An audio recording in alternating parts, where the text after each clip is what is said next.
ওম নমো ভগবতে বাসুদেবায়। নমস্কার বন্ধুরা, ভক্তি দর্শনম চ্যানেলের নতুন পর্বে আপনাদের সকলকে স্বাগত। আপনারা কেমন আছেন? আশা করি আপনারা ভালো সুস্থ আছেন। বন্ধুরা, ভাদ্র মাস শুরু হয়ে গিয়েছে, যে মাসকে আমরা বলে থাকি ভগবান শ্রীকৃষ্ণের মাস, যে মাসকে আবার মা লক্ষ্মীরও মাস বলা হয়ে থাকে। এই পবিত্র ভাদ্র মাসেই ভগবান শ্রীকৃষ্ণ জন্মগ্রহণ করেছিলেন। পাশাপাশি শ্রী রাধারানীও এই ভাদ্র মাসেই জন্মগ্রহণ করেন, যে কারণে এই মাসকে একই সঙ্গে ভগবান শ্রীকৃষ্ণ ও মা লক্ষ্মীর মাস হিসেবে গণ্য করা হয়।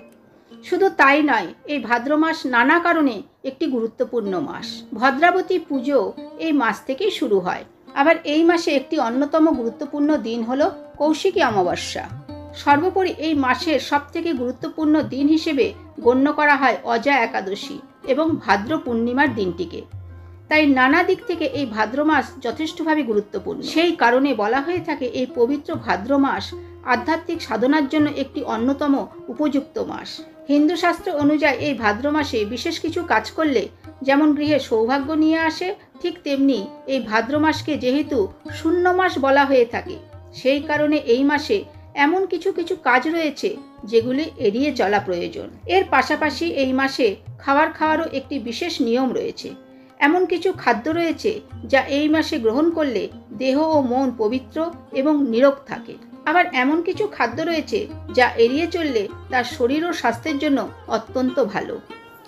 এই পবিত্র ভাদ্র মাসে কোন কোন কাজ করা উচিত এবং কোন কোন কাজগুলি ভুলেও করা উচিত নয়, এবং কি কি খাওয়া প্রয়োজন এবং কোন কোন খাদ্যগুলি গ্রহণ করা উচিত নয়, এই সব কিছুই জানবো আজকের পর্বে। ভিডিওটি সম্পূর্ণ দেখার অনুরোধ রইল। তার আগে বন্ধুরা, এখনো যারা ভক্তি দর্শনম চ্যানেলটিকে সাবস্ক্রাইব করেননি, তারা চ্যানেলটিকে সাবস্ক্রাইব করে অল নোটিফিকেশনে ক্লিক করে দেবেন পরবর্তী ভিডিওটি পাওয়ার জন্য। হিন্দু পঞ্জিকা মতে 4টি পবিত্র মাসের মধ্যে ভাদ্র অন্যতম। বাংলা পঞ্জিকা অনুসারে এটি বছরের পঞ্চম মাস। ভাদ্র মাসকে যেহেতু শূন্য মাস বলা হয়ে থাকে, কারণ প্রাচীন কৃষি সভ্যতায় এই মাসে ধান কাটা হতো, কৃষিকাজ প্রায় বন্ধই থাকতো। সেই কারণে এই মাসে কিছু কিছু মাঙ্গলিক কাজ করা একদমই উচিত নয়, যেমন বিবাহ, উপনয়ন, গৃহারম্ভ, গৃহপ্রবেশ, বৃক্ষ প্রতিষ্ঠা, এই সকল মাঙ্গলিক কাজ এই মাসে করা উচিত নয়। তবে এই মাসে অন্নপ্রাশন, নামকরণ, সাধভক্ষণ, ক্রয় বাণিজ্য এই সব কিছুর ক্ষেত্রে কোনো প্রকার বিধিনিষেধ নেই। সনাতন ধর্ম অনুযায়ী পবিত্র এই ভাদ্র মাসে যে খাবার সেবন করা অতি পবিত্র কাজ হিসেবে গণ্য করা হয়, সেটি হলো পঞ্চগব্য সেবন। সঠিক পরিমাণে পঞ্চগব্য সেবন করলে দেহ ও মন পবিত্র থাকে। এই পঞ্চগব্য আপনি বাড়িতেও তৈরি করতে পারেন, আবার যে কোনো আয়ুর্বেদিক দোকান থেকেও এই পঞ্চগব্য আপনি কিনে নিতে পারেন। এই মাসে যে খাবারগুলি খেলে সুস্থ ও নিরোগ থাকবেন, সেই খাবারগুলি হলো ঘি, মাখন, কালো তিল, কালো জিরে এবং গরুর দুধ, তবে সঠিক মাত্রায় গ্রহণ করতে হবে। এরই পাশাপাশি এই মাসে কোনো গুরুপাক জাতীয় খাবার একদমই গ্রহণ করা উচিত নয়। মশলাদার ও উত্তেজক খাদ্য বা পানীয় এই মাসে এড়িয়ে চলা প্রয়োজন, কারণ এতে শরীরে হজমের ব্যাঘাত ঘটে। এই মাসে দই খাওয়া উচিত নয়, কারণ এতে বাত বৃদ্ধি পায়। পবিত্র ভাদ্র মাস যেহেতু আধ্যাত্মিক সাধনার জন্য একটি অত্যন্ত গুরুত্বপূর্ণ মাস, তাই এই মাসে বিশেষ করে তীর্থযাত্রার জন্য অত্যন্ত শুভ। পবিত্র এই ভাদ্র মাসে ভগবান শ্রীকৃষ্ণ জন্মগ্রহণ করেছিলেন।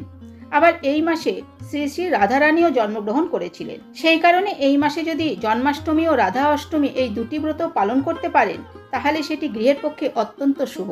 এবং এর সঙ্গে এই মাসের একটি অন্যতম গুরুত্বপূর্ণ দিন হলো অমাবস্যার দিন, অর্থাৎ কৌশিকী অমাবস্যা।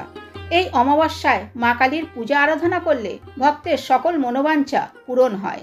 এই মাসের সবথেকে পবিত্রতম দিন হিসেবে গণ্য করা হয় এই মাসের একাদশী, অর্থাৎ অজা একাদশীর দিনটি। এই দিন ভগবান শ্রীবিষ্ণুর উপবাস করা অত্যন্ত শুভ। ভাদ্র মাসকে যেহেতু মা লক্ষ্মীর মাস বলা হয়ে থাকে, তাই এই মাসে প্রত্যেক বৃহস্পতিবার লক্ষ্মী পুজো করলে মা লক্ষ্মী অত্যন্ত প্রসন্ন হন। এছাড়া এই মাসে প্রত্যেক বৃহস্পতিবার দিন যদি আপনার বাড়ির ঈশান কোণে, অর্থাৎ উত্তর পূর্ব কোণে প্রত্যেক দিন সন্ধ্যাবেলায় যদি একটি করে ঘিয়ের প্রদীপ জ্বালিয়ে রাখতে পারেন, তাহলে সেটি গৃহের ক্ষেত্রে শুভবার্তা নিয়ে আসে। যদি প্রতিদিন এটি করা সম্ভব না হয়, তাহলে শুধুমাত্র বৃহস্পতিবার এই কাজটি করার চেষ্টা করবেন। কথিত আছে, যদি আপনি ভাদ্র মাসে কাউকে চাল ধার দেন বা কারোর কাছ থেকে চাল ধার নেন, তাহলে অন্তত 1 টাকার মাধ্যমে হলেও এই কাজটি করার চেষ্টা করবেন।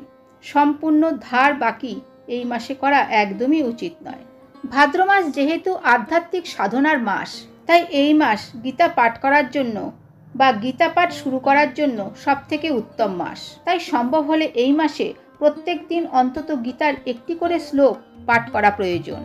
এই মাসে প্রত্যেক শনিবার শনিদেবের পুজো করলে জন্মছকে থাকা শনিদেবের অশুভ প্রভাব থেকে মুক্তি পাওয়া সম্ভব। এই মাস যেহেতু ভগবান শ্রীকৃষ্ণের জন্ম মাস, তাই ভগবান শ্রীকৃষ্ণ যদি আপনার আরাধ্য দেবতা হন, তাহলে এই মাসের প্রত্যেকটি দিন ভগবান শ্রীকৃষ্ণের নাম স্মরণ করা প্রয়োজন। তো বন্ধুরা, ভাদ্র মাসে এই নিয়মগুলি মেনে চললে দেখবেন সকল দুঃখ কষ্ট দূর হয়ে মনের মধ্যে এক অপার শান্তি অনুভব করছেন। তো আজকের ভিডিওটি এখানেই শেষ করছি। আশা করছি এই ভিডিওটি থেকে আপনারা একটু হলেও উপকৃত হবেন।